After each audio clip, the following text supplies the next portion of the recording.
then there are many type of overruns will happen, and that every person understand about it. So how we can, because if you see the project development life cycle, then the 20% only is effort will be required to actually develop the project, if the 40% put into the planning and things first. So this all planning implementation. But now when we talk about the student projects, then of course they have multi ways. I mean, just identify, it's not that, just do not give the random projects to them. Projects should be the industry based or the problem, real-time problem based. And nowadays it's quite important. I mean, it's important, easy as well. Many of the industries, many of the research organizations, they are ready to provide these type of problems to the students. And now, and while developing these type of problems, the student will have incredible exposure into that area. So let us get into that. And I am sure that these 5 days faculty development program will definitely bring the new ideas, new avenues, and will give you the new tools, how you can motivate, you yourself understand how it can be done, how the projects can be developed, and how the student can be motivated to make the outcome-based project. And some of our programs are, just for the information of the all the attendees, our programs are IET accredited. So IET have its own ambitions and aspirations about the project development, how the project should go. So keeping all these idea in mind, so Dr. Deepti has already made all these plannings on what type of topic, what should be included into it, and my appreciations and to our IQAC team for planning this 5-day FDP. And I hope all of you are going to attend and going to get benefit out of it. So with this, once again, I welcome all of you to Amity School of Engineering Technology, Amity University, Uttar Pradesh. Thank you very much.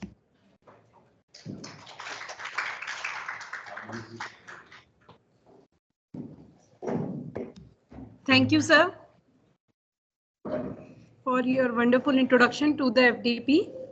So now I would like to introduce our speakers, Mr. Gunjan Tripathi and Ms. Kritika Sharma. Mr. Gunjan Tripathi and Ms. Kritika both are working currently in 𝐒𝐻𝐧 Group.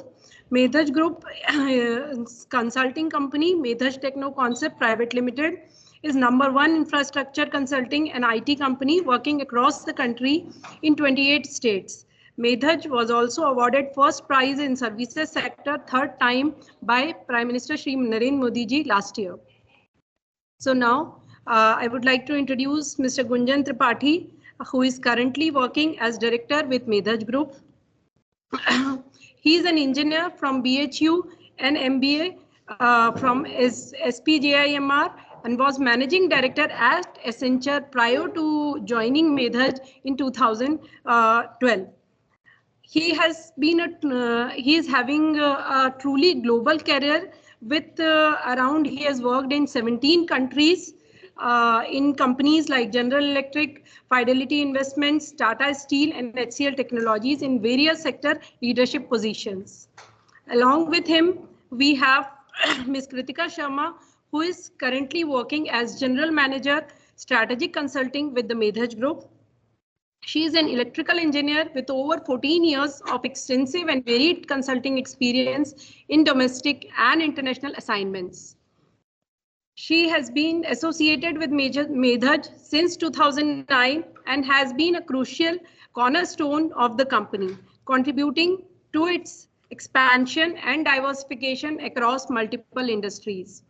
So with this, I would like to welcome our guests who have the topic of discussion, that is design thinking as a tool for opportunity identification. So we'll be surely very much benefited with the talk. With this, I would like you to take over the dais. Thank you.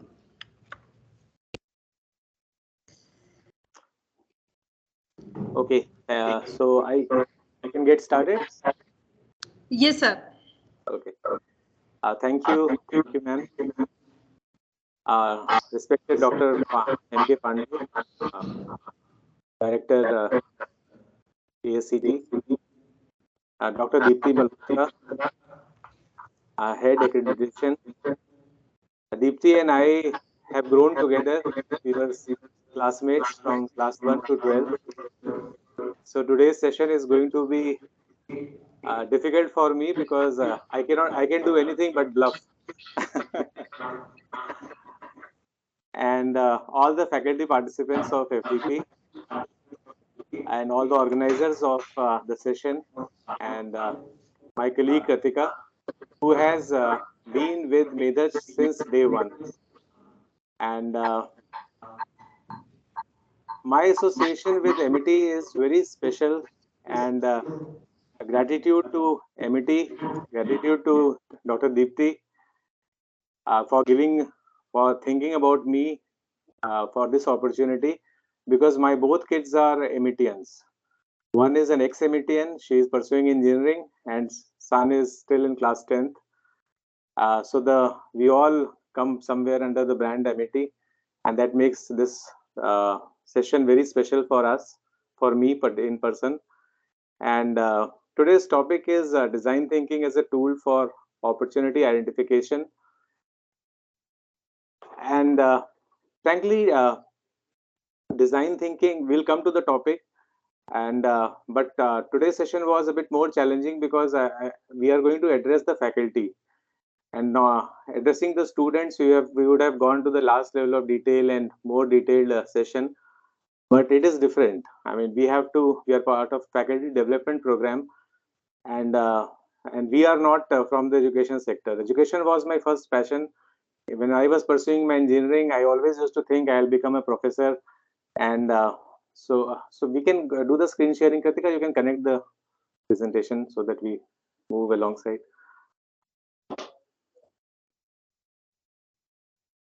But that never happened. I moved into corporate, and but I never lost my touch and connectivity with the schools, with the college. But more go to B schools than engineering colleges. I do go to engineering colleges for sessions, but more I cover more number of B schools than engineering colleges. But always happy to be part of such sessions where I can add value. And today's session being meant for faculty development, faculties. So I thought, what am I going to uh, communicate or educate the faculty? Because whatever I say, they would know more than me. Because you are experts, you are educationists. So I thought probably having called me for this session, I should be honest, and I am not a design thinking expert. And but design thinking is all pervasive. We do it all the time. It's not once or it's not twice. And we are a consulting organization, so it's in our DNA. Whatever we do, and the way we run our organization, the way we cater to our clients, it's the design thinking is in our DNA, and it's an integral part of it. We don't do it separately as a stream, but as a part of the way we run our business. And listening to Dr. Pandey was music to my ears, because very briefly, very crisply, he covered a lot of points. And listening to him gave me some accreditation or validation that our content is fully aligned to what he said at the outset, uh, in terms of his expectation or in terms of what we intend to cover in these 5-day faculty development program. Of course, my session is one of the many sessions, but I saw the entire curriculum of 5 days, and it's very well laid out curriculum covering all aspects of project management. So as I said, we are not an expert of design thinking, but we are a consulting company, and consulting companies are very different from contracting company or EPC company, because our job is to think innovate, strategize, help our clients. And so we will, before I start the topic, as I said, education is my passion. So, Kritika, can you move to the next slide? So this is one of my new babies, Broccoli Management channel, where I cover my management, various topics on management. So those of you who are interested in knowing the corporate management side, this I do try to find time and what are the problems, and these are especially meant for people in the corporate sector who struggle with a lot of topics, because after having spent more than 21 22 years in the corporate sectors in the various companies, and I have been blessed that I got to work in best of the companies in various leadership roles. So what are the challenges which professionals face? I try to cover them in a layman's language more so. So Broccoli is it's available on YouTube, and whenever you have time, just go through it. And I would definitely like to hear from you your views on what I cover here. And next, the opportunity. So set the context for opportunity identification at colleges. Normally, how opportunities are decided by corporates. Is very different from how opportunities are defined or identified by students. Unfortunately or fortunately, colleges or institutions have become more of placement centers. And today, I various colleges, I look at the projects, the list of projects which students do. They are actually defined only in a way that should catch the keywords, that should have the keywords so that their CVs get shortlisted. It should have AI, it should have ML, it should have all the keywords, IoT, Internet of Things. It should, so that when it goes to the CV factory at the corporate end, it should get shortlisted. That is the main aim, and but that is not the right way. And to that extent, I thought today's session is more important, because I look at faculty as the leaders. So whatever their role is exactly same what is my role in my organization at 𝐒𝐻𝐧. So when the project comes to their them for approval or denial or more deliberation, then what are the questions they should be asking, or what is the direction they should be setting, or what is the counseling or education they should be giving to the students.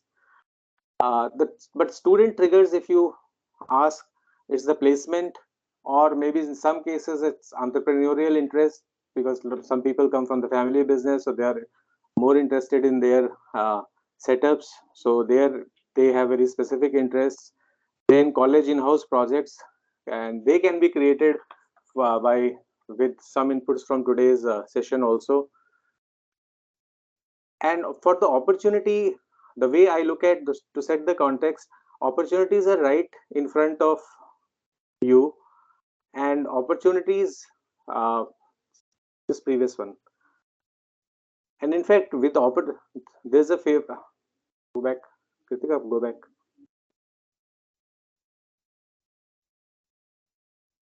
Next. So the opportunity is one, right?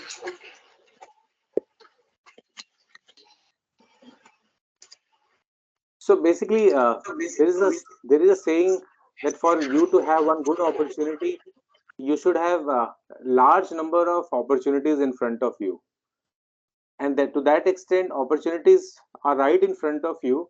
Opportunities, but for projects are like those truths which are visible to you if you have perfect eyes, but if they are not visible, you need a set of lenses. And I have tried to define these 5 set of lenses, that if the opportunities are not, because for an institution like Amity, you don't need one or two, you should, or few or hundreds of opportunity. You need a process which hit you with a mine of opportunity, so that your focus should be probably you should be an institution where the focus should be on filtering of opportunity or prioritization of opportunity, because you should have a process that number of opportunities should not be a problem.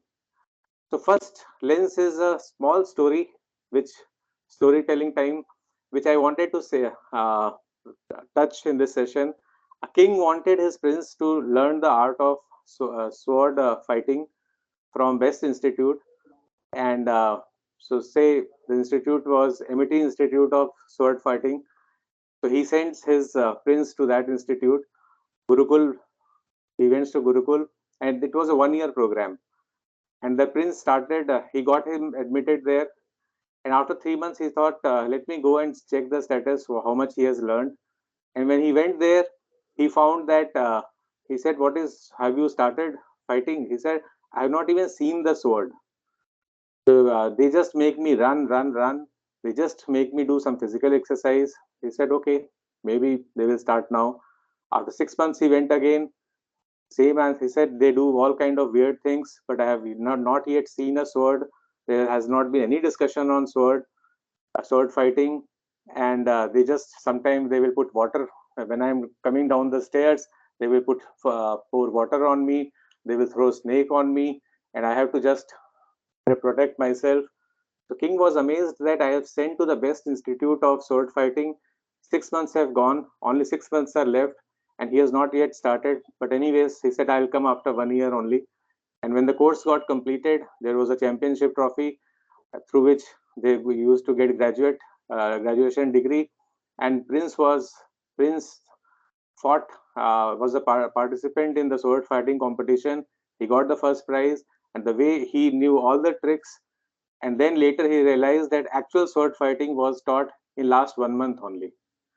So same is the case for the engineering colleges or B schools, because students need to be shown this perspective that the importance of various things which will not directly lead to placement or opportunity or project or product development, but they are all important part of your thought process towards that.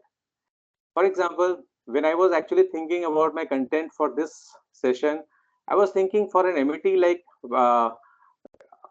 for institution like MET, probably one idea could be that how to leverage the brand MET, because I am also an METian. My kids go to METian, so I am also part of extended family of MET.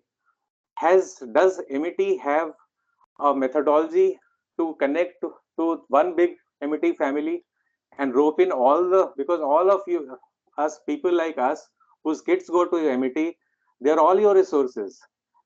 I was so excited to be part of this session only because there was an emotional connect by virtue of my both kids going to MET, and I would not be the only one. I'm sure there would be hundreds of thousands of others, maybe lakhs. So that is the vision of Dr. Amita Chauhan and Dr. Pramod Chauhan, because they have created a one big institute, right from schooling, preschooling to college.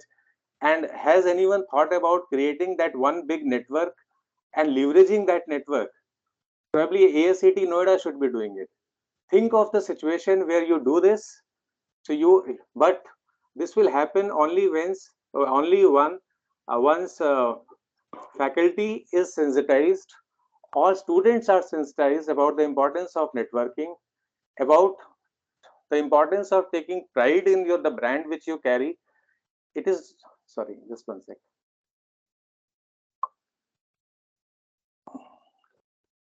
Because see, everyone says that I take a lot of pride in saying that I did my engineering from BHU, I did my MBA from SP Jain. Frankly, it does not matter whether it is IIT or whether it is SP Jain or it is IIM. The matter is my alma mater.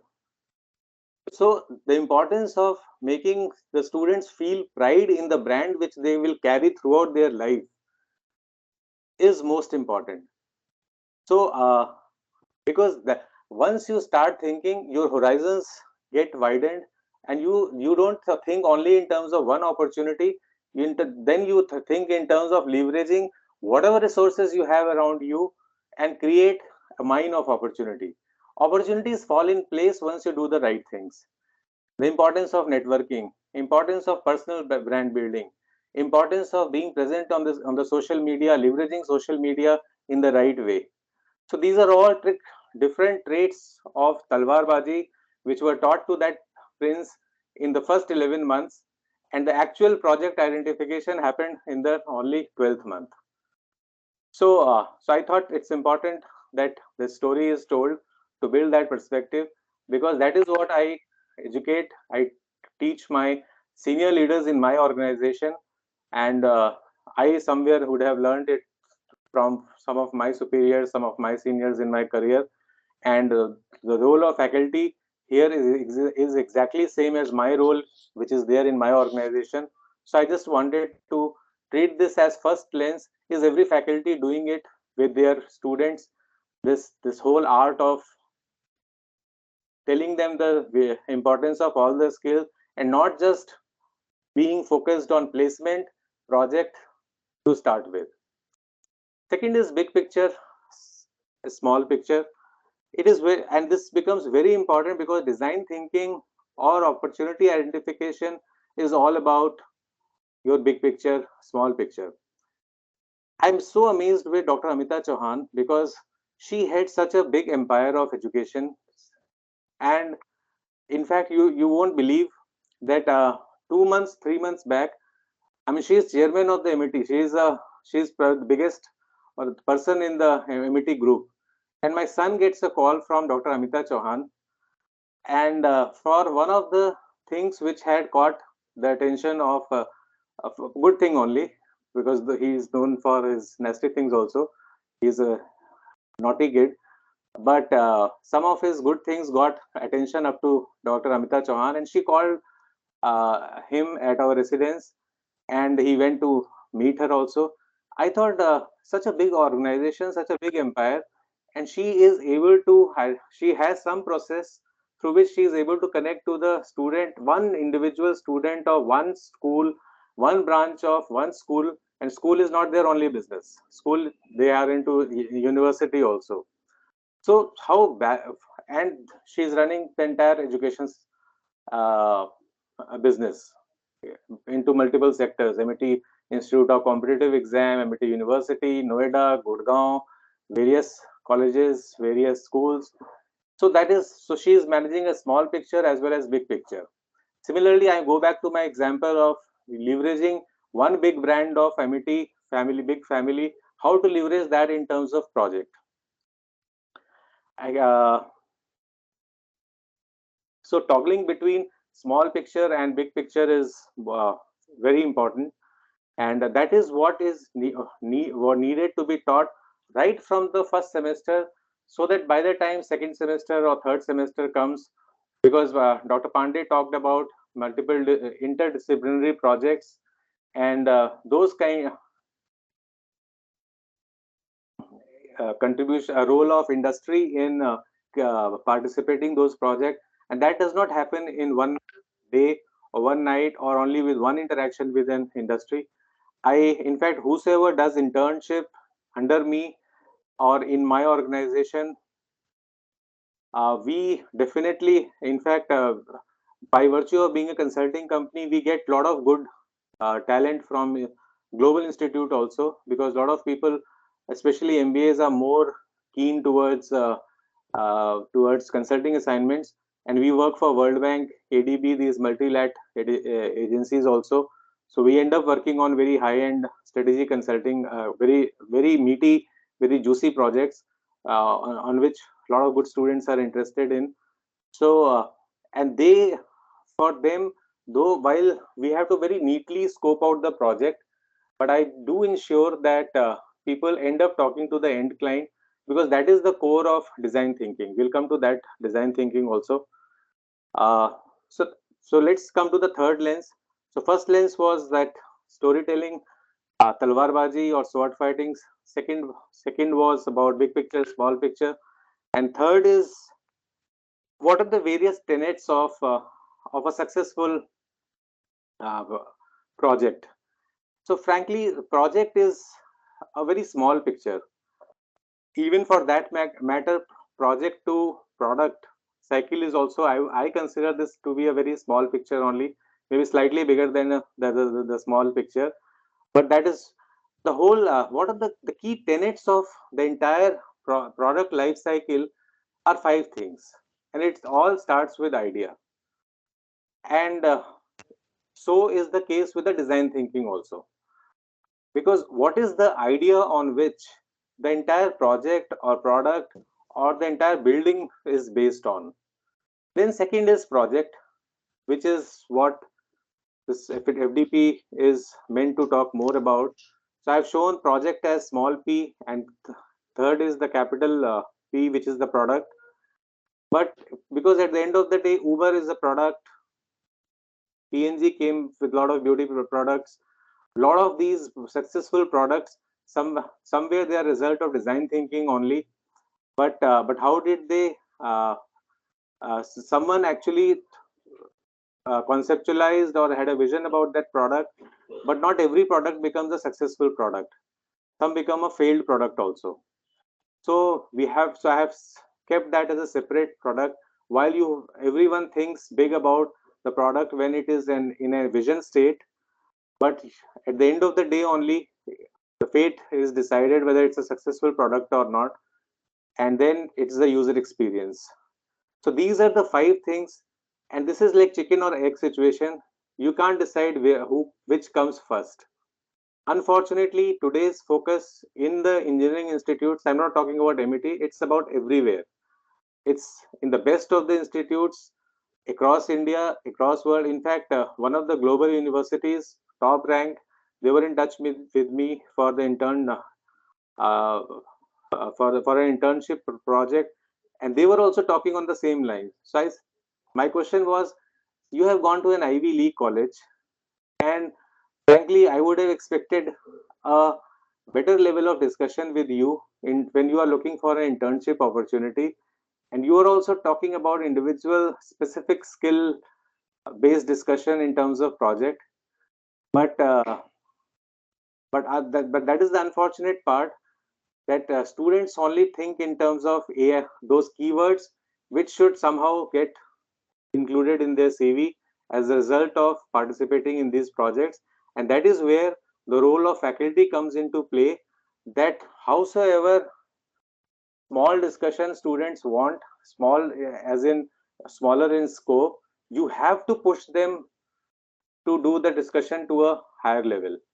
You have to ask them, because I think one of the project I was seeing using AI tool for predicting cancer or similar other disease also. So if that project would have come to me, I would definitely do that discussion.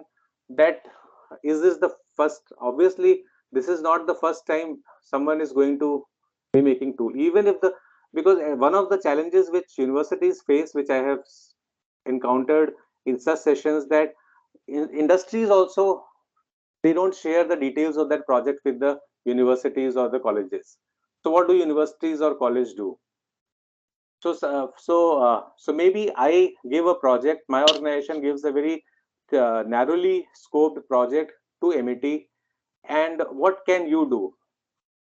Because I have not shared the big picture of that project with you anyways, because I have also, as a part of the product, I have split it down into 10 projects, and I just split it in amongst the 10 interns.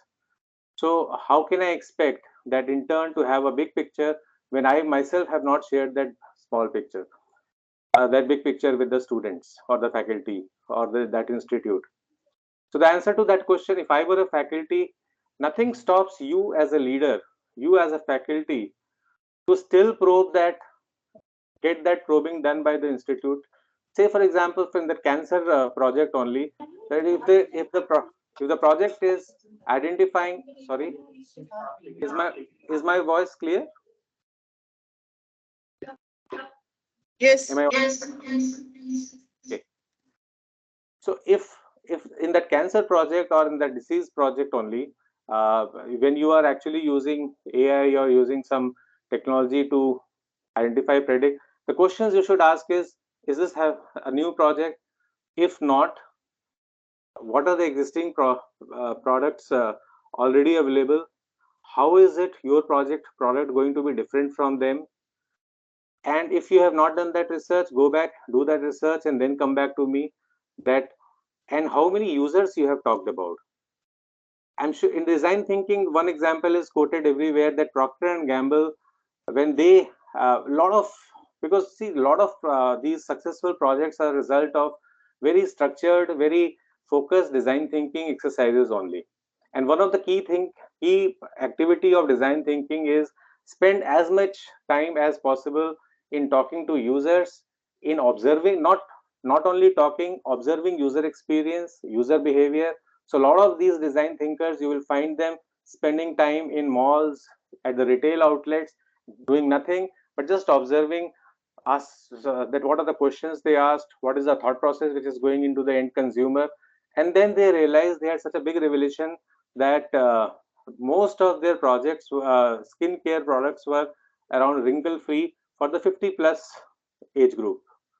They really did not have any rich set of products in for the 15 to 50 age group. And this they realized only once they actually started talking to users, observing user behavior. And that is just one example. It is not only about you watching users, because it is about, it can emanate from some problem, it can emanate from some opportunity, it can emanate from user complaint, it can emanate from user experience. And uh, in fact, if I give my example only, it was 12 years back I moved to 𝐒𝐻 from Accenture. And one of the things in I have learned in all my careers in MNCs or in the big organization, if I have to summarize that in one line, these companies taught me that if you're not spending time with your people or with your client, whatever time spent apart from with your people or with your client is waste of time. So I measure my success only in terms of this this yardstick, that how much time I am in front of my clients, how much time in front of my people. The rest all is non-value add. So with that spirit only, when I joined 𝐒𝐻, my brother had started his company in 2007, and so I started going to various sites across India, and started talking to various, because our engineers are not sitting in air conditioned all the time and doing that reporting job. It's a project management consultancy work. They are pretty much in, we are working in 28 states across India, and our engineers are all non-circuit engineers in your language, electrical, civil, mechanical, these branches. And they are actually on the ground in various remote areas, right from Assam, Mizoram to Jammu Kashmir, UP, Bihar, Jharkhand, Punjab, Uttarakhand. We are present in more than 28 states, as I said. And so I tried to cover clients. I thought, let me just get their words.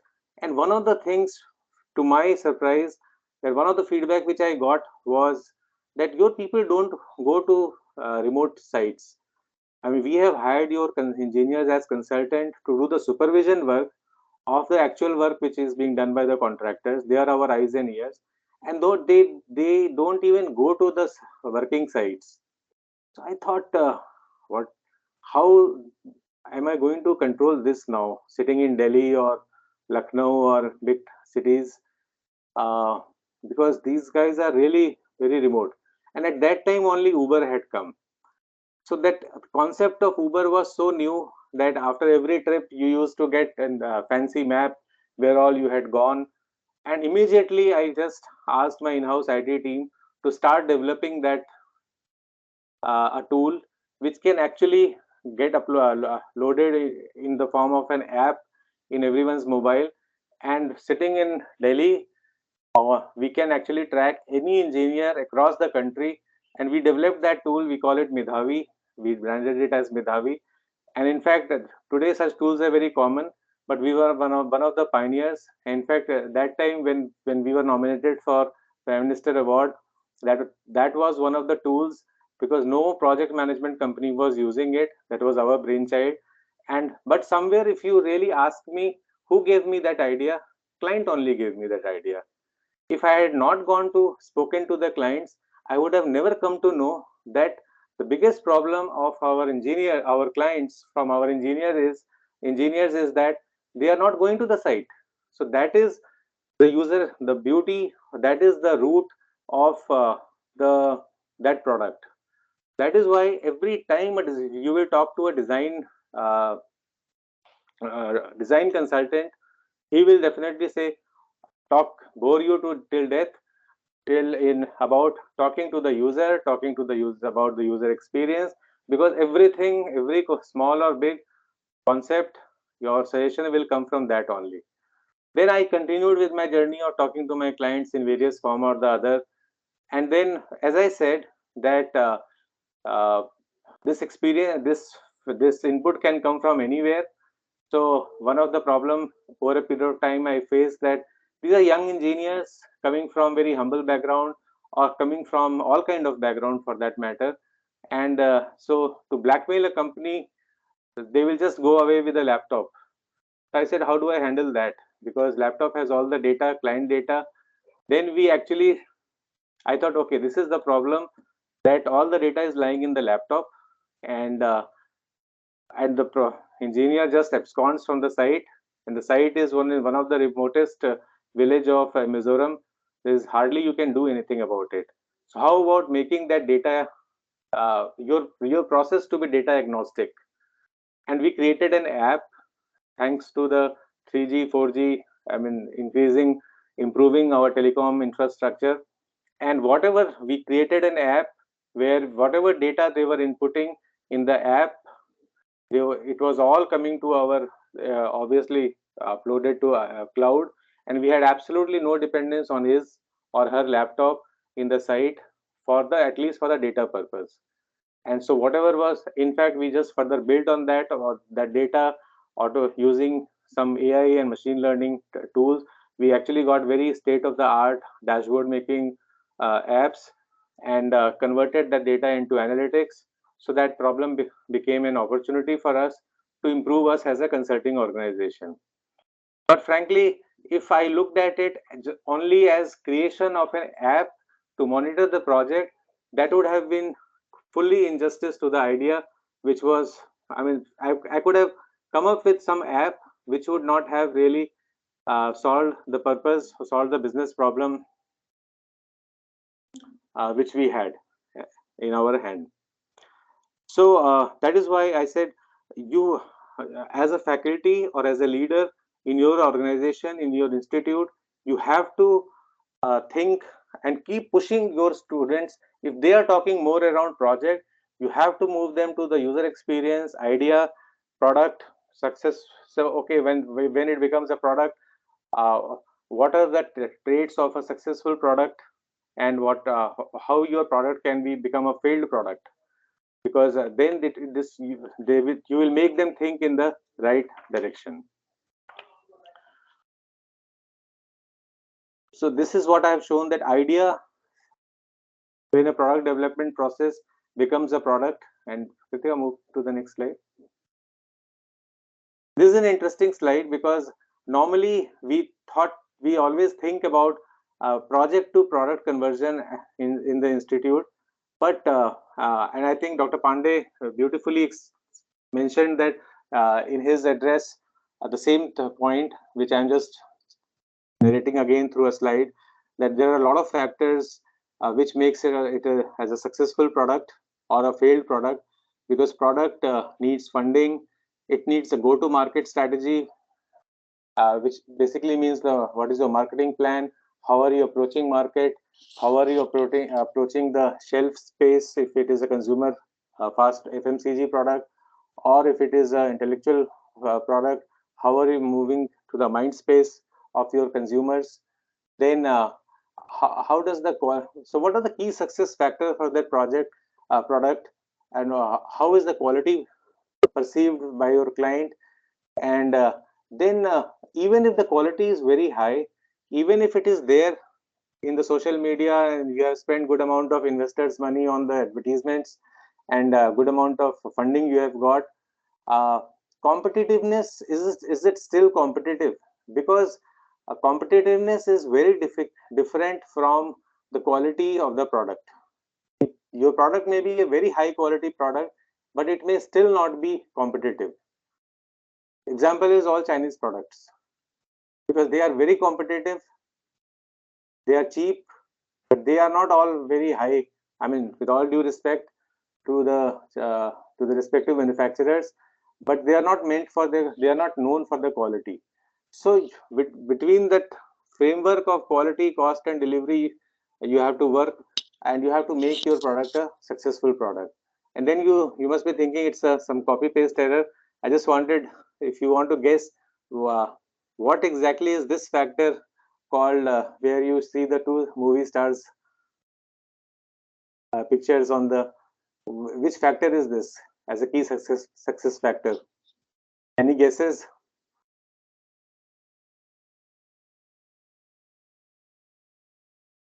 It is luck. So whatever you may do, whatsoever you may not do, the luck always plays an important role. And in fact, I don't.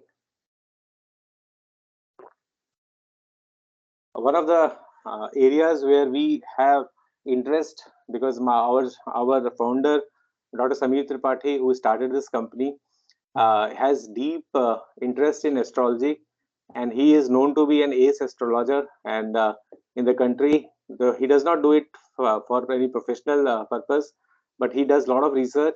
And he because a lot of things come from our Vedas, from our Shastras, and they have found a decent respective places like Ayurveda and education, in the education field also. But astrology is one field where a lot of formulas, sutras are there, but they have not found a place in our day-to-day lives.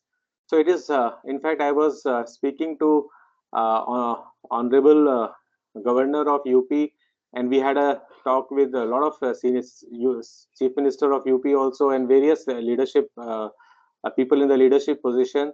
And we are trying to, because astrology is all science driven, and it is all from the Vedas, and we have our point of view on that.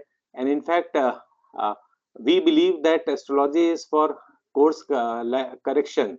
It is not only for prediction.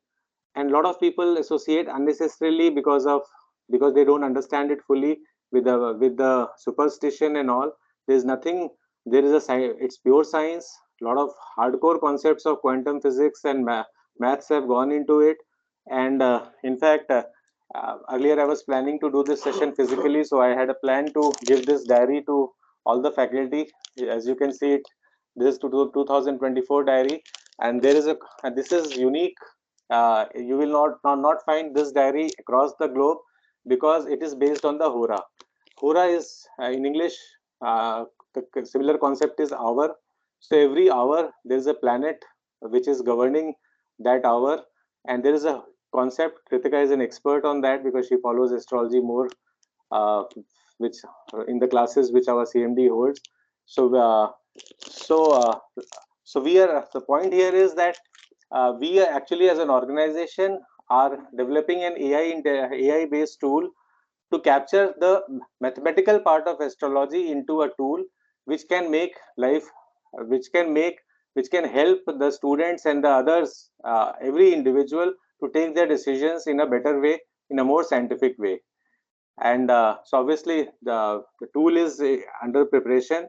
And but what we have done is that we have put a diary in place for your daily planning. If you were there during the tea break session and all, we could have actually run you, given a informal chat on this, but obviously in this session it's not possible for us to do.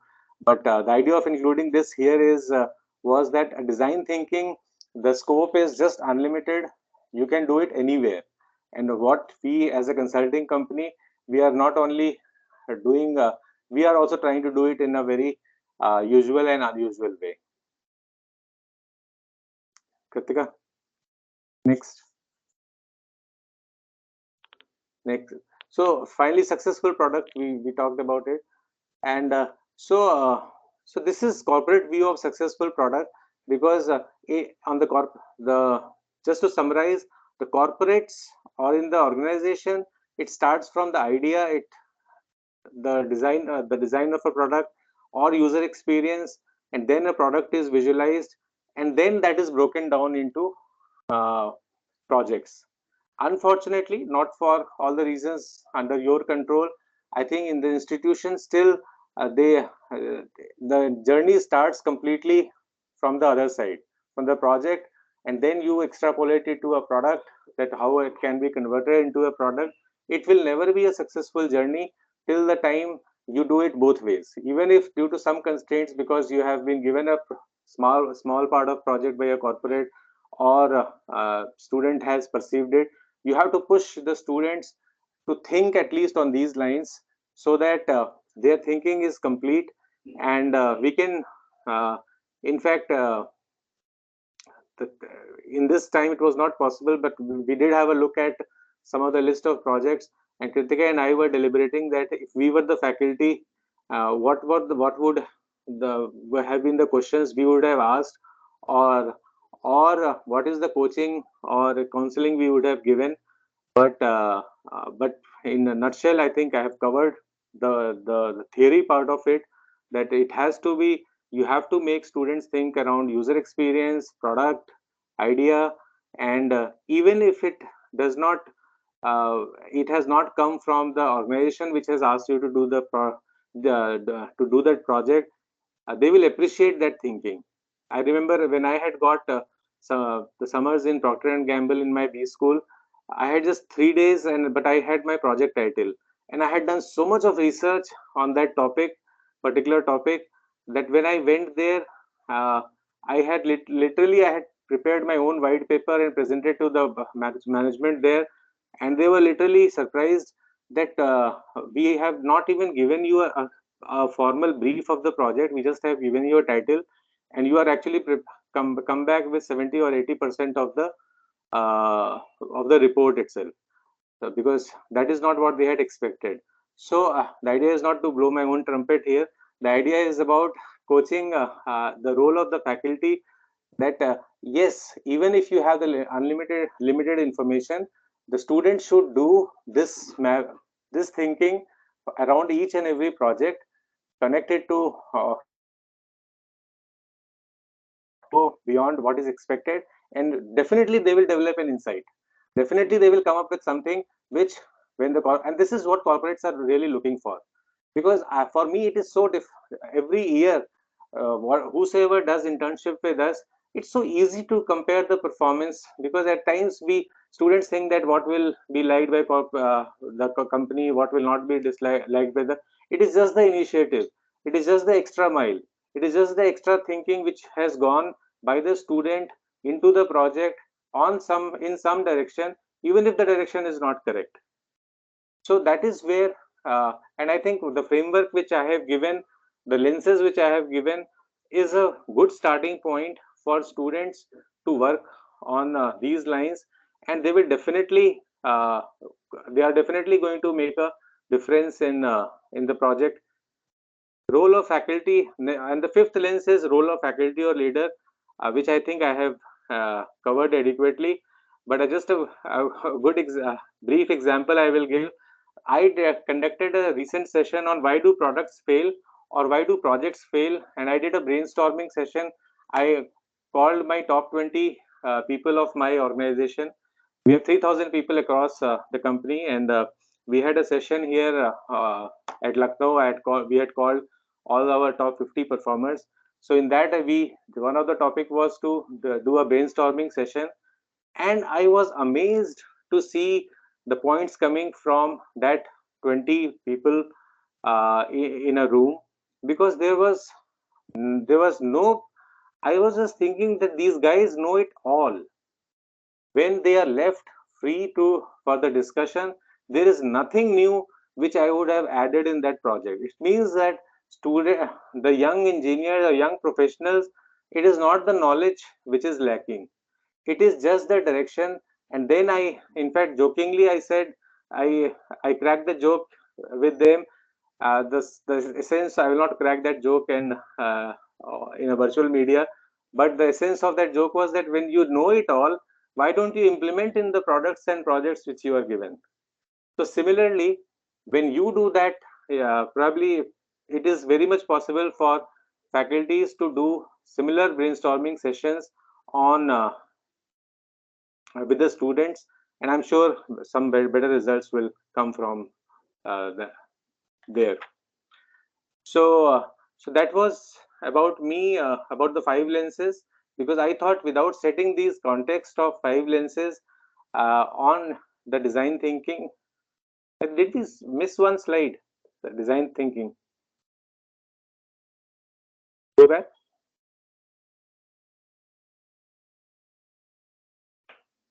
Yeah. Yeah, I think this was the lens 4. So what is design thinking basically?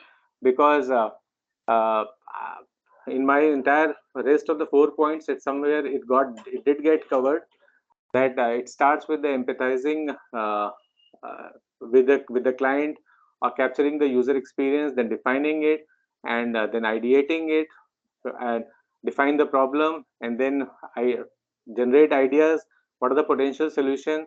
And whatever solution you choose, then we build a prototype and then go for testing.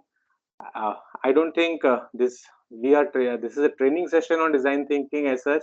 This is exactly to replicate what we do at corporate.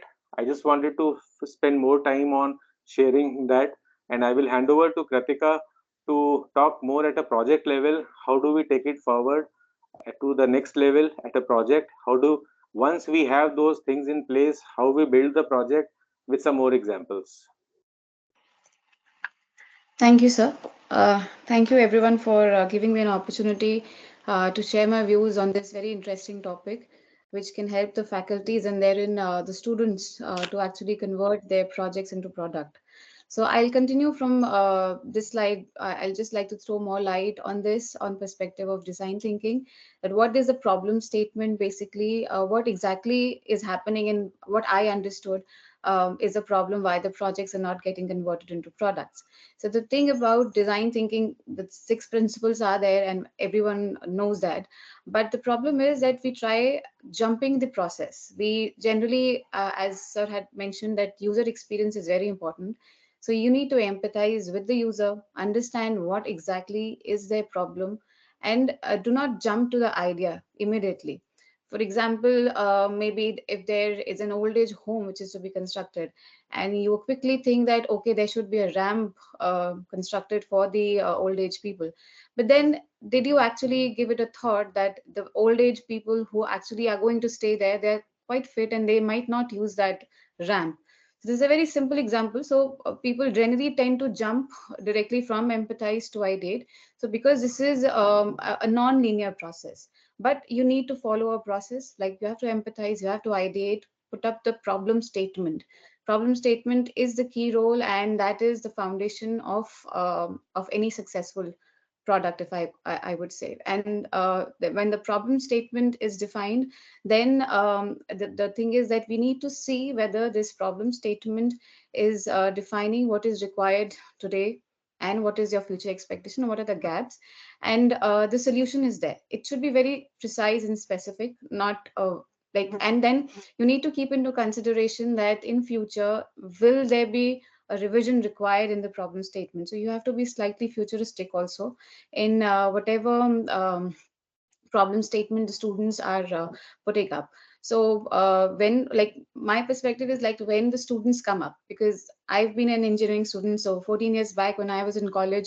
So I believe whatever sir had mentioned, that we generally used to look for all those keywords. Okay, we'll do something very fancy so that when we put up a CV, so we get shortlisted quite soon. So the role of the faculty on this front would be that you need to evaluate the project, not just for the sake of doing it, but I actually guiding them and helping them to actually convert it into a product, which I will cover in the upcoming slides. And you have to be very firm. If you feel that it is not relevant, you need to pen down that, okay, this is not relevant. But yet, on contrary, you need to guide them what next, or what give them a spectrum or maybe an options list, that okay, select something from this, or maybe what amendments can be made in their project or the problem statement that they are defining. So moving to the next slide, building a project. So like building a project, as I covered earlier, that we need to see the idea. So obviously idea is based on the problem statement that I defined. So whatever ideas you have, that should be futuristic, but yet you should have some vision that once that project is developed, or it is in the testing stage, you get some result and then you build over that for a futuristic result. So the very first filter which I think the faculty should apply in whatever projects are proposed to them by their respective students is whether it is feasible and whether it is valuable. Feasibility is like it was mentioned earlier that there are a lot of projects which, and there are a lot of papers also which are written and analysis done on the cancer determination through AI and image processing, or maybe computer vision, everything. But then there are a lot of papers in the market, but which technology has actually been successful in doing so, that we need to see. But if someone has developed that product, maybe if it is not in market, not much details would be available. But something which is already there, good enough, you have literature available for that, but you have not done any POC or any testing or on actual facts or the data which is the base of any AI or ML based project. So there the faculty needs to give uh, analyze for themselves first the feasibility and how the value and how valuable that project can be in future. Then the return on investment, that's something on the later stage when you develop the project cost.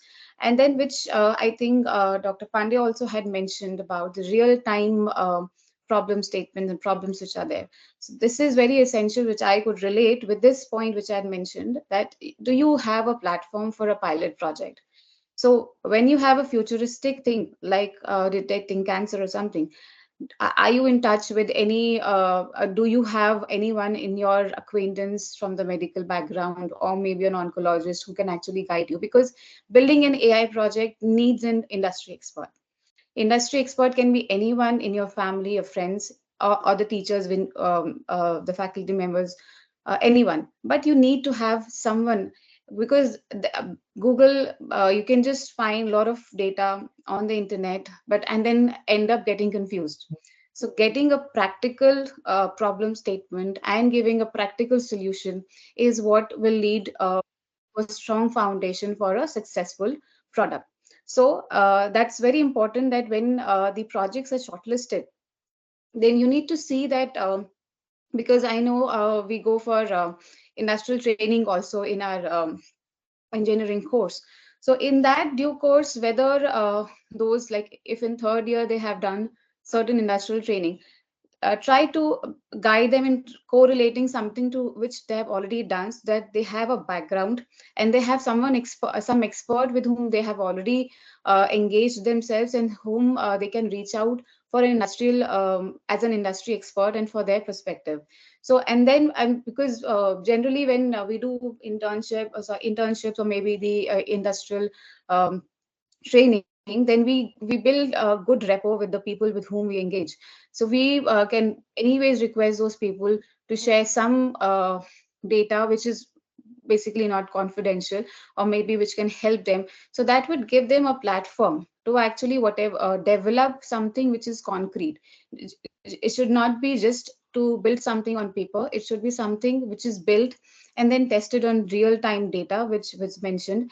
And then what are the results? So and in this also, in AI and ML and machine deep learning, everything, there are three parts. Like there are various algorithms, and everyone is well aware about that. But you need to have a comparison of the accuracy level of all these algorithms when we and then because as I mentioned, that problems, defining the problem statement is important. So once you define a very specific and very to accurate problem statement, then maybe you can define the input variables which are required. So if I go step by step, so defining the problem statement is very important. Even before that, the industry also. Which industry are they looking like? If on the diagram that I attached to this slide is the target customer, because we generally have ideas. We have ideas and then we say, okay, where it can be implemented. So let us first target the consumer or the customer, who the the end user can be, and then make the industry. Are you well known with that industry or not? If not, try to make some contacts and then evaluate whether you can go ahead in that or not. Then defining and then interacting with them further, understanding their problem, and once you have understood the problem statement, then define the input variables, because the data which maybe the industry people they will share with you, that would be very as per their understanding. Maybe the student won't understand exactly what is the relevant input variables and all. So it is a role of the faculty to actually guide them that okay, whatever data they are taking up, they have to evaluate that. Analysis is very important in building up a successful AI product. So, and there are a lot of methods for that also, which I'll cover. Then once those input variables are defined, then you go up to the algorithms and in between for the concept, if I have to say, then all those points that whether there is a potential market and who are the other competitors in that. So if like Uber, Ola are actually doing their apps currently, so will you actually wish to develop something similar to that? I would say no, but yes, you can actually like what these big companies like Ola and Uber do. As a case study, I had gone through that. So what is the process of user experience and user feedback? So whatever feedback and whatever problems they have faced, so that problems are registered at one place and that combines together to create a problem statement again. So that's a process. So that is why I'm repeatedly emphasizing on problem statement. So similarly, if for Ola or Uber you want to develop something, not the same thing which they have already developed. As a user, you have used it. What are the problems you have faced? Build up something on that. Maybe that can be an integrated part of the already running application, and maybe then that could be something wherein you can target or big customers also, if your concept is good enough. But that for that, problem statement is very important. Then what can be the pitfalls is like mentioned about the system integration. If you have something in addition to the existing applications, system integration can be an issue. Ethical issues, maintenance cost is something which actually can come at a later stage for the product development. But for a project from a technical perspective, problem statement, input variables, and the algorithms, these would form a part of building a project. Moving on to the next. Oh, I've already covered about the problem statement more or less in the previous slide. So as it is mentioned that it is just defining the current state, the future state, and what are the gaps. And then what are the questions? Like sir also mentioned that when if there's a project, what are the probable questions we can ask? So for a problem statement, the three questions that I've just listed down is that how will your research contribute to the existing knowledge base in your field of study? So whatever the students are approaching you with, whatever various projects they are making, so what is the value addition? So this was already covered, that what is the feasibility and what is the value addition of the project that they're coming, and how significant it is, and why does it matter? So these are a few questions which seems very generic, but they're very important, because the students need to understand that uh, whatever they are ideating, whatever project they want to create, it should actually add value, not just to their CV, but actually to the organizations which can actually use that product. So defining the problem statement and realizing what value addition it can do is important. Now, if for the project key highlights, the list that was shared, so I have not covered all of them, but I have shared few of them. So there are three buckets in which I would actually list all the projects down. So it is based on assisted, augmented, and autonomous.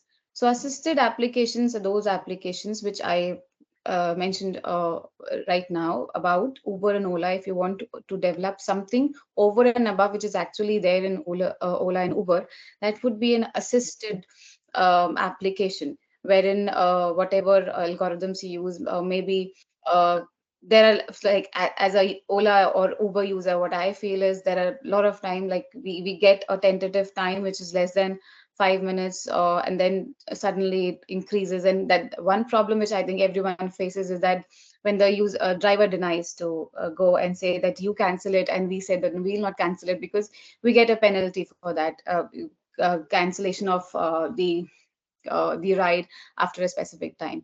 So assisted applications are those applications. And from a student perspective, if I have to say, I would suggest that all such applications which are adding value to an existing system will be useful to be taken up as a project. Why? Because for example, there was one on the, I believe, flood analysis using GIS. So GIS applications are actually being used by in every sector, with digitization coming up, with the realization that those all documents, maybe the maps which Survey of India is having and everything, they are there in hard copy and they are there with them, but we do not have a real-time mapping of the system. So now is the stage wherein departments and the government organizations, they are heading towards digitization and they have that data of GIS maps and all. So then that input is readily available in market or readily available in the industry in which you are working. So that would be something in which the student can get a success more quickly than with the examples that we took earlier. So it is important to shortlist the projects that are coming up to you, to bucket them out into these three categories, that whether they are assisted, they are augmented, or they're autonomous. So the augmented are those applications which are actually with both, like in that whatever the algorithms are used, that those are with the system, the machine learning, and the human intervention both. So in such applications are slightly not, I would say, far-fetched. They are coming up if a student, a very bright student who's actually very good in not only the academics, but in being in touch with all these latest technologies and understanding the industry needs, then maybe those students can be motivated for projects like this, wherein there is certain augmented, like some already developed application, and then in that, with the human intervention and with the machine learning and the deep learning, something can be developed. So for students who are bright enough and are very keen learner, I would say, and adaptable for the industrial needs, they can be suggested projects in this category. And then autonomous is a very far-fetched things, like we call self-driving cars and everything. But yes, they should know. Actually, the students should be educated how to make differentiate when they come up with such projects. And as a faculty, your role would be actually to help them understand what is the difference between the assisted, augmented, and autonomous projects, and then guide them that, okay, this can be something which can be useful for you to getting something, like if you have a vision of getting into any entrepreneurial journey in future. So then these two segments can help you in achieving that. That is assisted and augmented. Autonomous is something which maybe over a period of time, once you have gained certain years of experience, and not just years of experience, quality experience with the industry experts, is when you can move into something autonomous. So from students' perspective, I would suggest a big no for autonomous category projects. It would be basically assisted and augmented projects. So in the list which I had shortlisted, so if you can see this deep learning methods for hand motion recognition, it was basically from sports, I understand. Robotics is there. Deep learning on segmentation and classification is just a type of algorithm to analyze the data which is coming up. Prediction using like everyone knows about this recommendation system, like how all of us have Netflix and Amazon Prime, but all our dashboards are different. Why is it? Why is it?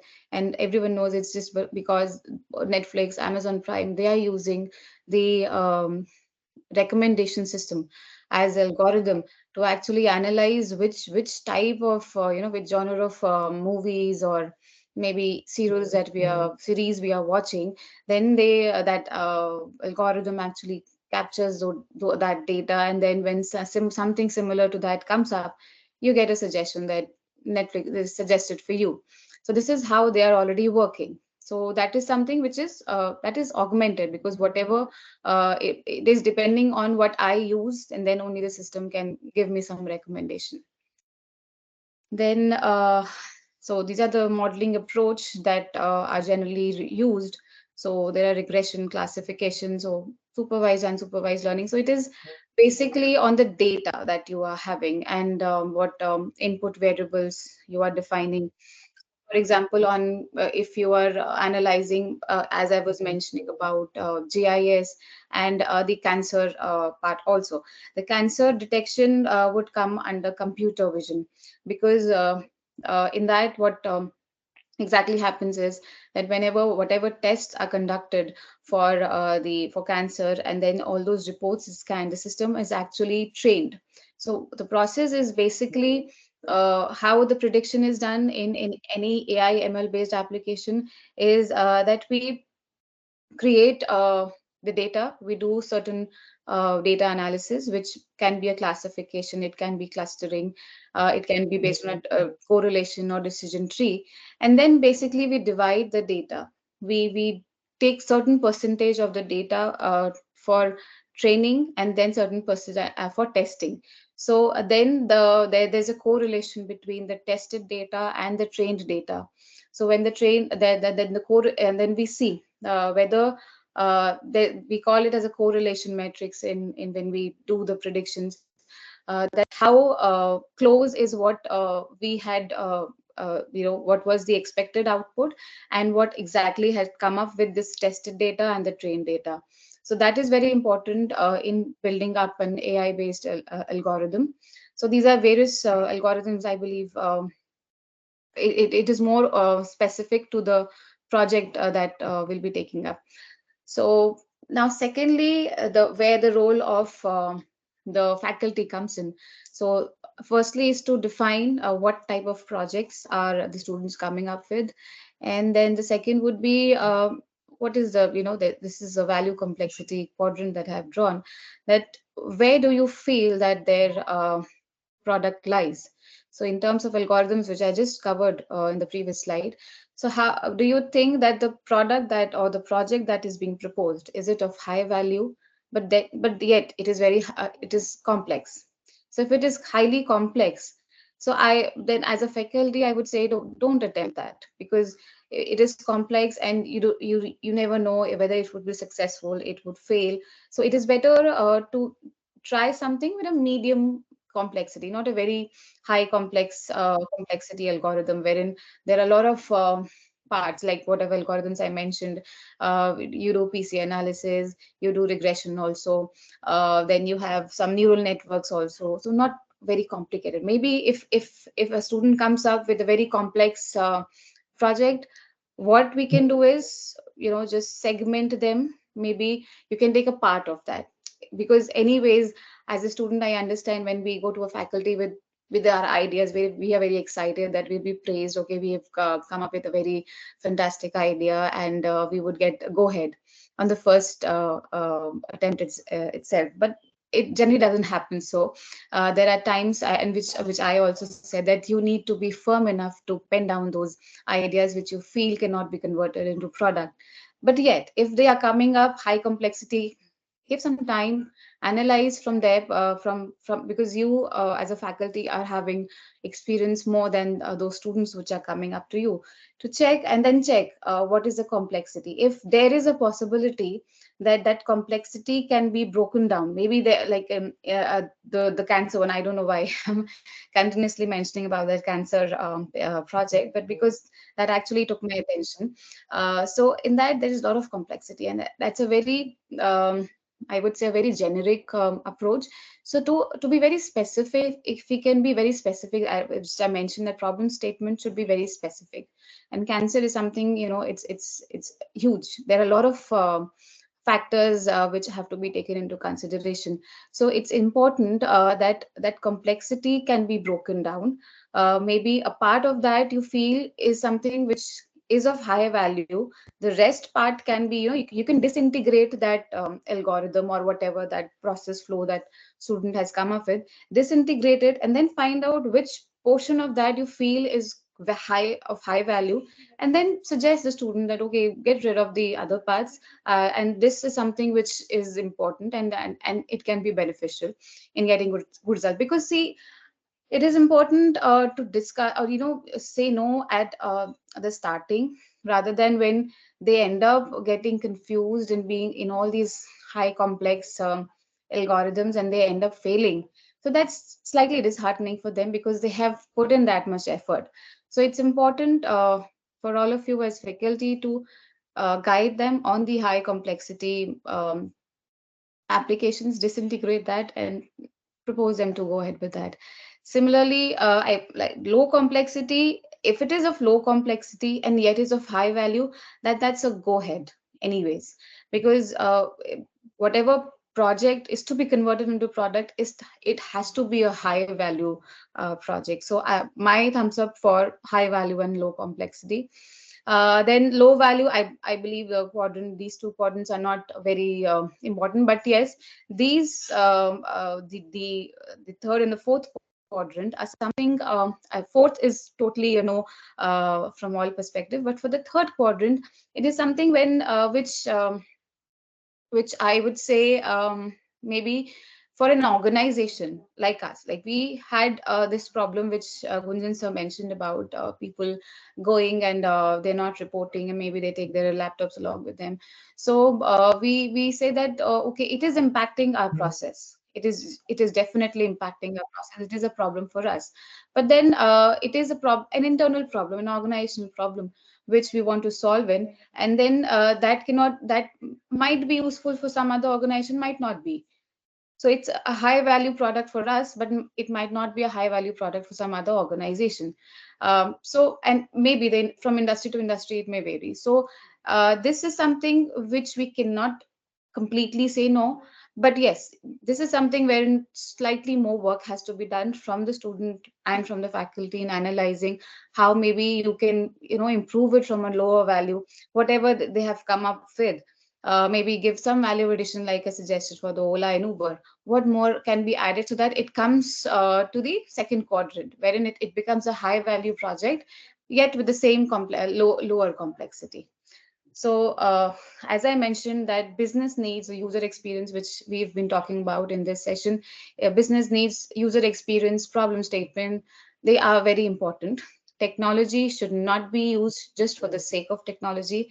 That just AI, ML, deep learning, computer vision, all these algorithms come up in the paper. It should not be done like that. Then the data collection. Data collection should not be without a vision, because problem statements are generally, when problem statements come up, you have a vision. That's the next step when you go for a vision also. So the data collection is the second step, which I mentioned is important for the students to collect the data.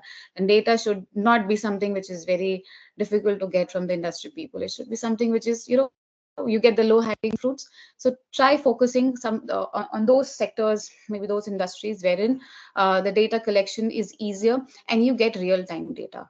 So that is important, and this quadrant would actually help you in defining the valuable, like how valuable the project is, which the students are coming up with. So now coming to the corporate interrogation, wherein if a project is it comes to us, how do we react to it, and what are the questions we would actually ask the students. So now these are the sample projects which we were mentioning.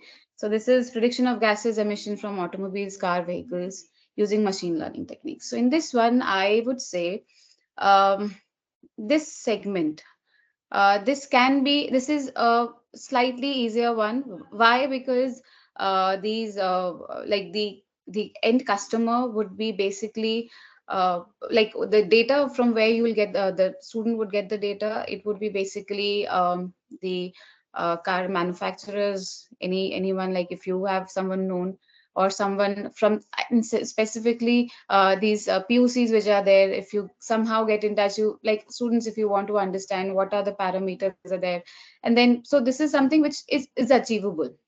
And like I would say it can be called in the augmented part, wherein Just human intervention Ritika, is required. sorry for the intervention. Professor Yes. Deepthi, just a time check. Uh, we should try to wrap up in next 5 minutes. I'll No, no, you can take the time.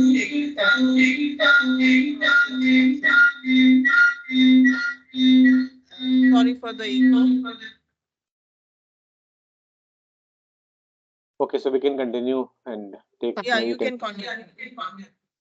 Okay. Okay, Kritika, continue. Thanks. Yes. Yeah. So so for the automobiles and car vehicles, which I was mentioning, and there are a lot of new technologies coming up, new gadgets coming up, where you can monitor that. And then about predicting cancer risk assessment is what we've been mentioning. That is very futuristic. Thirdly, which appealed to me a lot, is the flood risk analysis using GIS. So this GIS data is already available.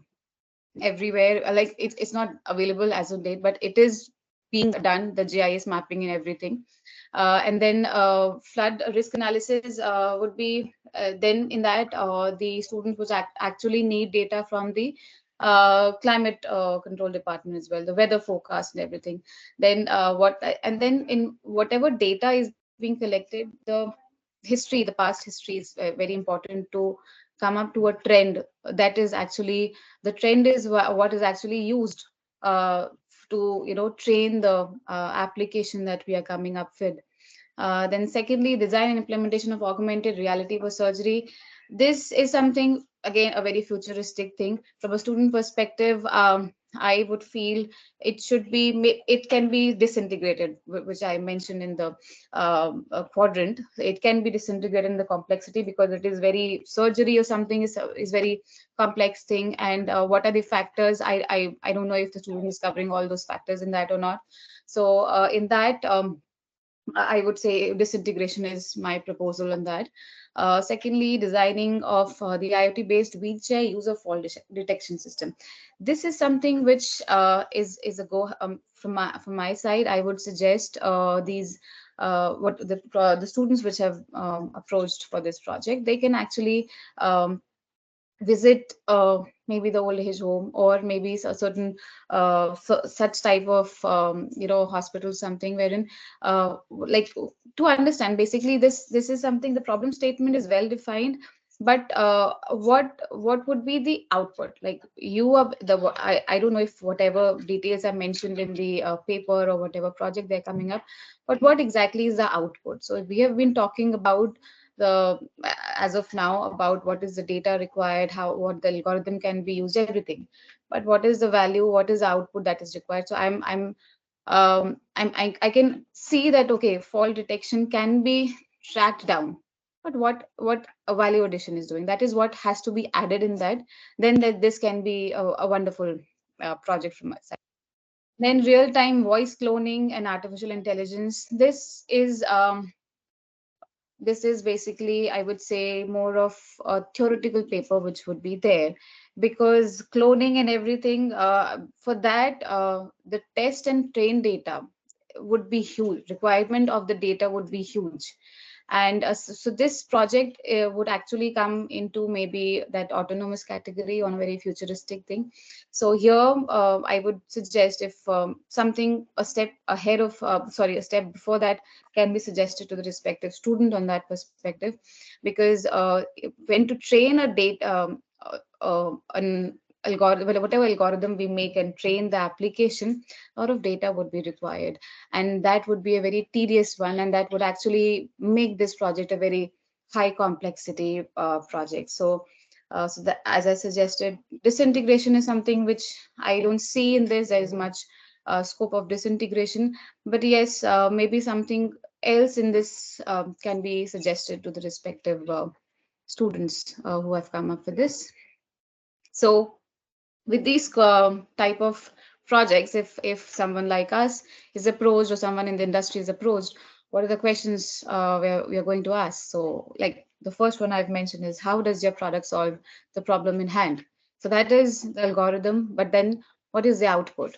The one which I mentioned on the wheelchair and the fall detection system, what is the problems? How are you solving it? Is your product or your project helping in avoiding that? Will it gauge that prior, that okay, there is a like in autonomous or self-drive car, that's a hurdle that is coming up, and maybe will it be on image processing, anything? So that details have to be in that. So what is the problem in hand, and how would your project actually define it or solve it? Then what is the total size of industry? So in this I like to add, it doesn't matter whether your project is targeting an industry which is small enough or a big industry. It is more important that the application should be valuable. The size of the industry matters on the commercial perspective, but it is more important that the project should be successful and it should be valuable. So once it is valuable and it is used from a smaller industry also, then maybe you can go for the augmentation part in that, and then you can extrapolate with the trends in the industry, which whatever the trends are, then you can make it more interesting and take it to a next level. So size of the industry is important, but from a student's perspective, I would say that it should be the focus should be that how valuable the project is. Industry can be small, but the end result and whatever value addition the product or the project is doing, that is more important. Then what is the size of the target market? It would come exactly in that. And then this is very important, that what percentage of it is realistic for you to obtain in the next 5 and 10 years. So when we come with a project, when the students come with a project, so they have very good ideas and they come up with very good algorithms all to solve and to solve the problems and give a very valuable product. But then do you feel that will it be sustainable in future? Will the COVID had actually given a lot of opportunities, a lot of problem statements were defined, but then they sustained for a period of time. But when all those conditions, were all the lockdowns and everything was, not there, then everything went away. So you need to see that whatever you are targeting, it should not be very, short term also. Short term goals, when it comes, then maybe the period of time when your project is being converted into a product, maybe a 2 years or a couple of years or maybe a year or so also. Then what happens is that by the time your project gets converted into product, the all industry has already moved ahead, and maybe it is not feasible. So this is something which has to be analyzed. Then what trends I've already covered, so I think the time is also up. I'll quickly cover, but I'll cover the main points. Then the ideal customer user analysis is very important for whatever projects are there. The opportunities that you foresee to push your model into production. So that is important for the points that I just mentioned, that it should not be very short term. This is a problem as of now, so we can solve this problem now. So because by the time all this ideation work would happen, then the industry needs would have actually moved ahead, and your product. So there should not be very short term goals. At least take a 5 years plan or maybe 4 years plan. Then maybe your product can go into production. Coming to the next slide, because anyways we'll be sharing this with all of you. Target customer. So I tried to relate the target customer with certain MBA ideologies also. So it's crossing the chasm. So when whatever product is being developed, so these are the set of the industry, or the customers, which like, who are your target customers? So innovators are something, someone who are, a technology people who are very into technology, and they want to innovate something. So for them, so if you have someone who is actually of that sort of, then you can have short-term goal. But the thing is, as I mentioned, for short-term goals, it's basically sustainability would be a problem in future. So the innovators are those people who are ready to innovate, ready to invest. Maybe they can take you up, take the students as an intern. Okay, you have developed something, come up, let us have some time and develop something. But then in that, you'll get an industry experience also for the students. But whether it will be successful or not, it would actually depend on the first few factors that I had defined. Then the early adopters are something like people who might not be very into technology, but they would be fascinated with the use of technology, because as it is mentioned that today everything is has ICT, IT intervention in that, so everyone is fascinated. So these are those segments of people, the early adopters, that if they see a paper, okay, they see the problem statement, they see, okay, this is the output result, and might not be interested in what the technology has been used. So they would actually see, okay, come, we will try, and we'll see, take your product, or maybe we can develop that. But then the point is that they don't have the technology background, so this also might not end up into a successful project. Then so there second comes the early majority. The early majority is actually these three, maybe these two, the early majority and late majority, is the portion which actually needs to be targeted by the students for the projects that they are making up. So early majority are those people who would say, in like, if the project is uh, there, and it is the algorithms are set, and there have been good outputs that have been seen, they will take the project, and but still they will see ki, okay, let us see if we let us like go and implement it some other place, and then we'll see what are the outputs, and then maybe we'll adopt it. And late majority is someone which would say ki, like early majority would basically cover in the mid, that once it is implemented and they see some results coming, they might adopt the product. Late majority is something once it is successfully completed, so they would actually depend on the feedback of early majority, that okay, it was implemented. But like we take a reference for us also as a consultant or as a product company, what we do is we go to clients, and we give the demo of our projects, and only when we have some use cases or client references, then they say, okay, now we can go ahead with this project. So that also has to be kept in mind in defining, or designing the design thinking, which is the main topic of today's session. So that design, during that design thinking process, this has to be kept in mind, that what would be your target customer. Then this, I had already explained this in detail. The case study which Gunjan sir had also mentioned in about the in-house applications that we have. So this is the project monitoring tool that we are having in.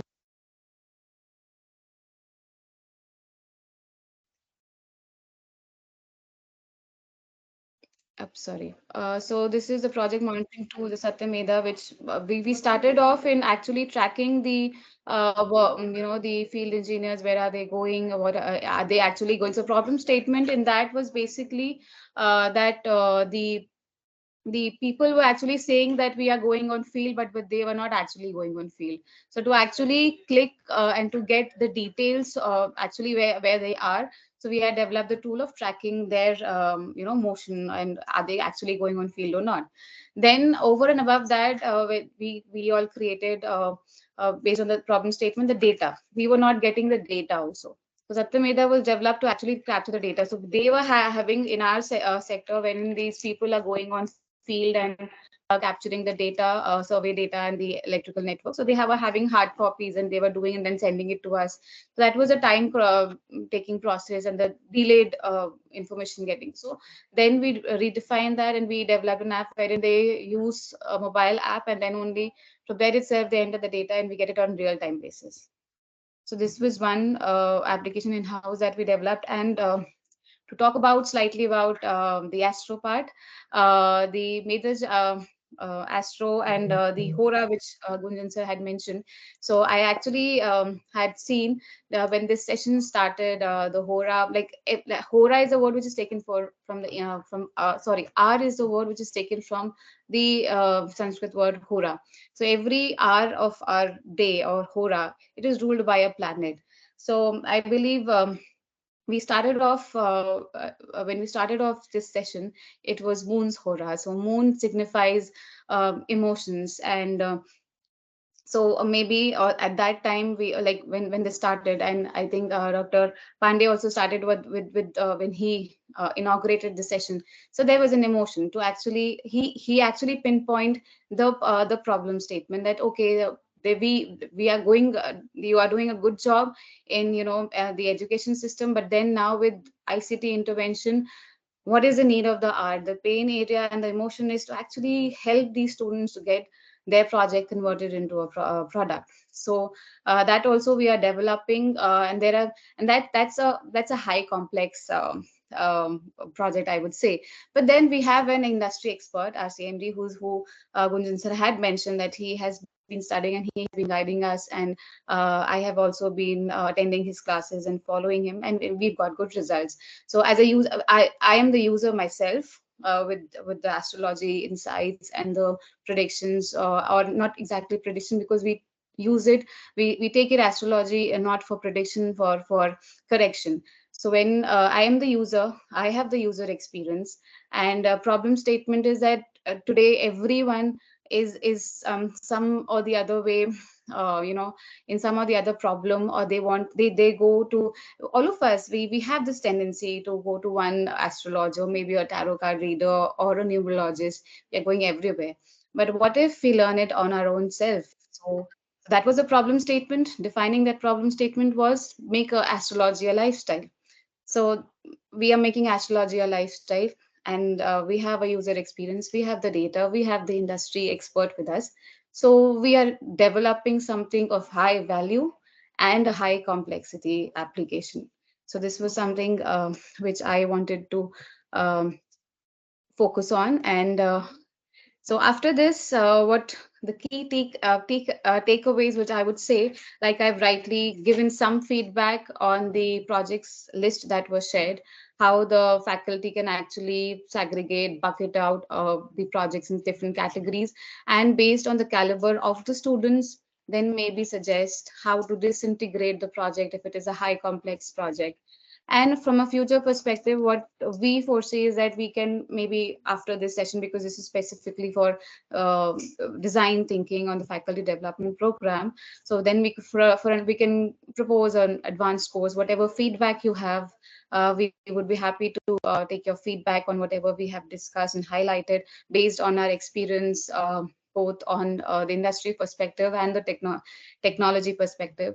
So whatever feedback we is there, then maybe we can build up something sort of advanced course which can actually solve your problems. One of your problem statement today is that projects are not getting converted into products. So this is a problem statement for us as a corporate and as an industrial expert. Then we have a problem statement. Let us all work together to get to design something where we can solve your problem statement and get some good and successful thing for you, and maybe that which would be helpful for the students in getting their projects converted into products. And then we can have a session on how to identify the AI opportunities, because this was a very high level session wherein I have specifically taken up, but then we can have a detailed course in that as well. What is important, because here, as I mentioned, cost is not very essential, because anyways, this is a project cycle. But yes, our students should actually be taught at this stage only, that how like whatever products they are thinking of or projects are thinking of, they should be cost effective. So because that is a very one important key factor, success factors, which was mentioned earlier in our slides. And so all the, from a industry perspective, from corporate perspective, then we can highlight more on the AI opportunities in different segments. So that's it from my end. I'm actually very thankful for giving me an opportunity on this platform. I now hand over to Gunjan sir to take it on. This is on the same line. Mute कीजिए उसको.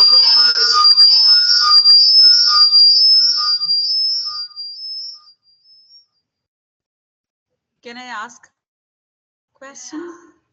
Yeah, sure. Yeah, sure, sure. Regarding artificial intelligence, how do we actually identify the benefit analysis?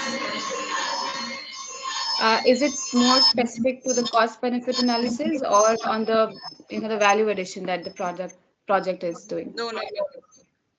With respect to the cost benefit analysis.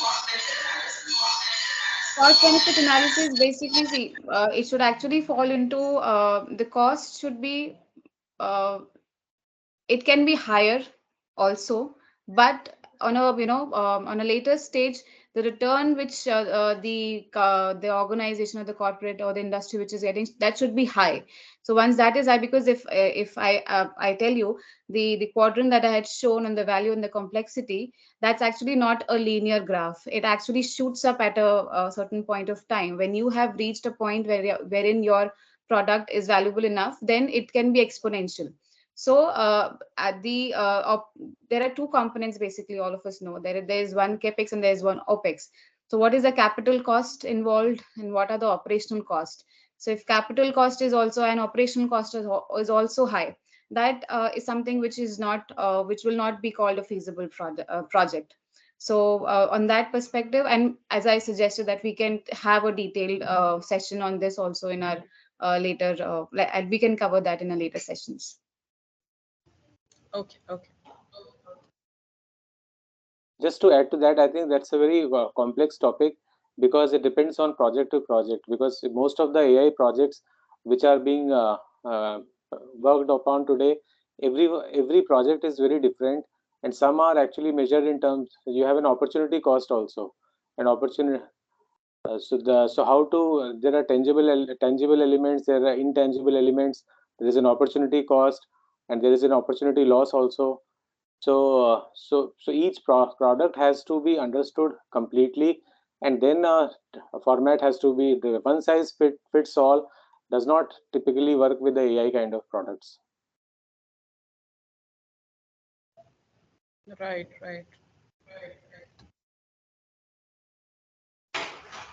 Thank you. Anyone else have a question? Can please ask.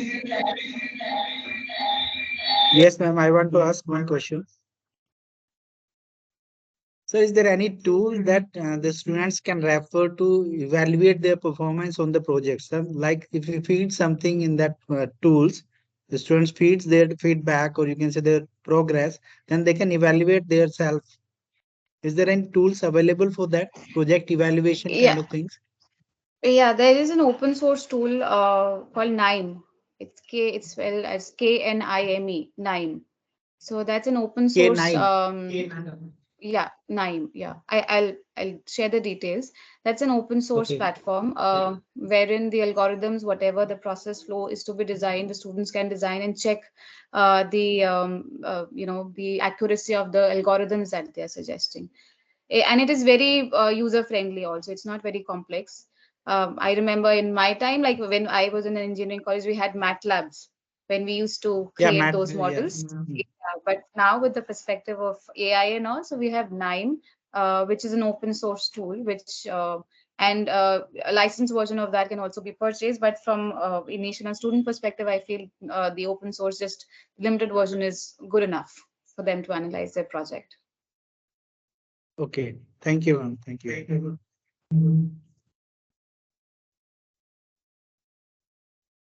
Anyone else has a query? Can please feel free to ask.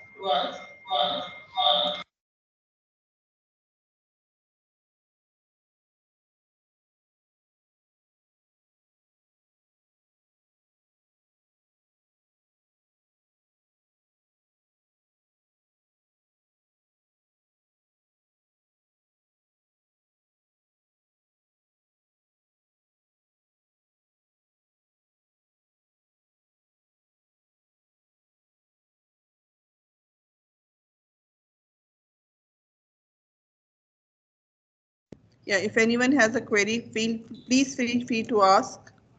It was a wonderful session. I must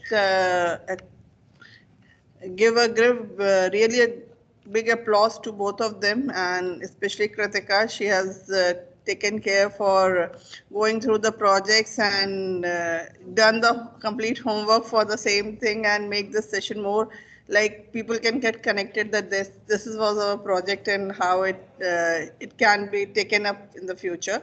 So I'm really very grateful for yes, for me, Gunjan is we are like, as he told, we are the same school and we have that in association with each other. So, but really, Gunjan, taking out your time is really so nice of you. And I have a special thanks for Kritika because she really gave a taken out that way each project she has taken up and she has understood and given that. So really a big thanks to you. And Thank you very definitely, much, ma'am. definitely in future we will have some session on AI. This is a topic which most of us are working on right now because this is what especially CSIT people are working. This is a diverse group where all type of faculties are there. There are faculties from mechanical, several other branches also joining the same platform. So they may be using it as a tool, but yes, for us, it is our area where we are all researching on. So we would like to have your physical session somewhere in the future, and then we can have more of discussions over this real-time situation. And thank you once again for taking out your time, and hope we will be meeting somewhere soon in the future in the physical mode. Yeah, thank you very much, Professor Deepti, and everyone involved in organizing this session, and for having us in this session, by making us a part. It was a great opportunity for us also. And Kritika does most of the things last hour. So just for everyone's information, she did everything last night only. I don't know if she slept also or not, but that's Kritika for us. And Kritika is the real brand ambassador of 𝐒𝐲𝐬 because this is her first job, and she's one of those people who never make their CVs because she's like 𝐒𝐲𝐬 is our life, and that is so. Whatever she speaks from the heart, and she is very intelligent. She is our star performer. So thanks, Kritika. Wonderful session and wonderful audience, and thanks once again for having us in this session. Thank you once again, Gunjan and Kritika. And so for all the participants, we are over with the session 1 now. And session 2, we will be is a task-based session. So we will be sharing a task with you, and based on the session that we have right now. So yes. Okay. So we will disconnect. Yeah, you can. Thank you. Yeah. Thank you. Thank you. Thanks, everyone. Thank you, ma'am. Thank you. Yeah. Thank you, sir. Thank you, ma'am. So now we are starting with the task session. So I will be sharing a link over here for our task 1.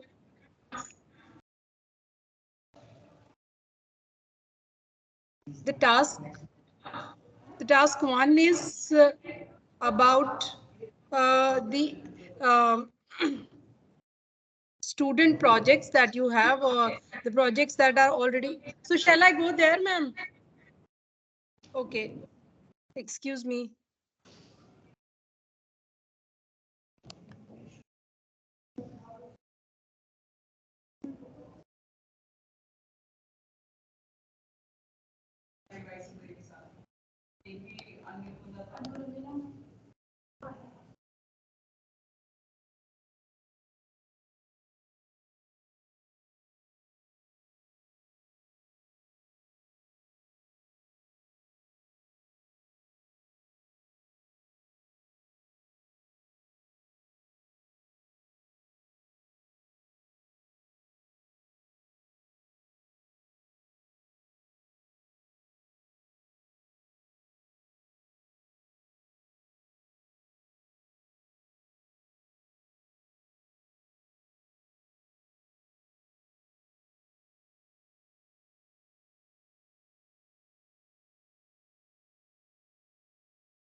Chat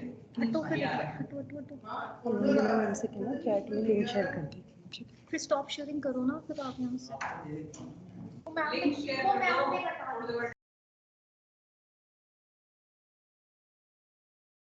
Okay, everyone. So task 1, we have modification or extension that can be done in your current student project. That is task 1. So a link is shared where you can share your ideas that how you can modify the current project which you are having as per the discussion which we had in the previous session, where a lot of insights are given on how we can convert our projects to the products.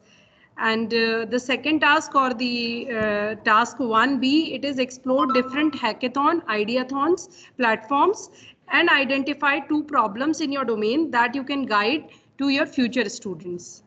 So these are the 2 tasks, and the 2 forms are shared in the chat window for the same.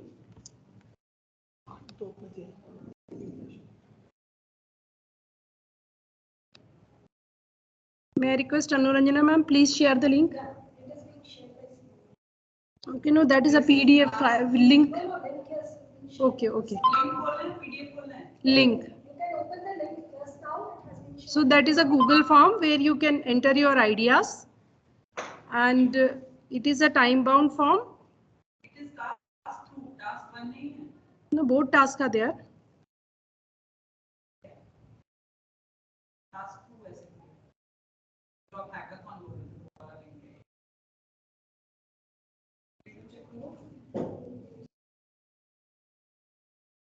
Okay, I'll check once again. If it is not there, I'll share the link from my laptop. Wait.